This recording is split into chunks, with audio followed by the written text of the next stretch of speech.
जी अस्सलाम वालेकुम सभी दोस्त कैसे हैं। उम्मीद करता हूँ कि सभी खैर अफियत से होंगे। अच्छा, ये आज का सवाल था। एक मेरे ही गांव का बच्चा है, छोटा भाई मेरा मोहम्मद एहसानुल हक। उसका ये आज का सवाल था कि रोज़े के दौरान उसे उल्टी आ गई है, तो क्या उल्टी आने से उसका जो रोज़ा है वो टूट गया है, रोज़ा ख़त्म हो गया है।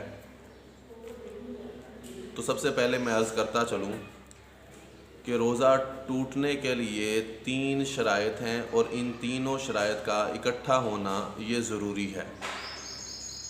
नंबर 1, सबसे पहली जो शर्त है वो ये है कि रोज़ा याद हो कि मेरा रोज़ा है। दूसरी शर्त यह है कि जानबूझकर कोई ऐसा अमल किया या गले में उंगली वगैरह मारी कि जिससे आपको उल्टी आई। और नंबर 3, मुंह भर कर कह आए।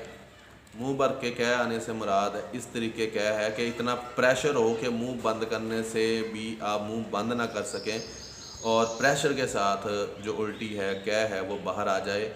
ये 3 शराइत इकट्ठी होंगी, इकट्ठी तीनों शराइत का पाया जाएगा तो रोज़ा फासद होगा, रोज़ा टूटेगा। अदरवाइज़ दूसरी सूरतों में आपका रोज़ा नहीं टूटेगा।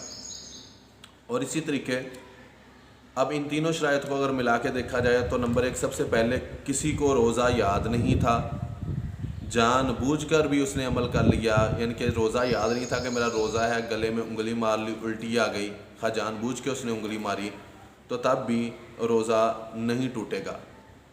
नंबर 2, दूसरा अमल ये है कि रोज़ा तो याद था उसे, अमल जानबूझ कर नहीं किया, यानी कि रोज़ा था उसका लेकिन गले में उंगली उसने जानबूझ के नहीं मारी, बल्कि ख़ुद ब खुद ऐसा हो गया, उल्टी उसे ख़ुद ब खुद आ गई, तो इस सूरत में भी उसका रोज़ा जो है वो नहीं टूटेगा। और नंबर 3, रोज़ा भी याद था उसे कि मेरा रोज़ा है और अमल भी जानबूझ के किया कि गले में उंगली भी उसने जानबूझ के मारी, उल्टी आ गई, लेकिन उल्टी जो आई है वो थोड़ी मकदार में आई है, बहुत थोड़ी सी आई है। अब उसे रोज़ा भी याद था, उंगली गले में भी खुद मारी है, लेकिन जो उल्टी है वो बहुत थोड़ी मकदार में आई है।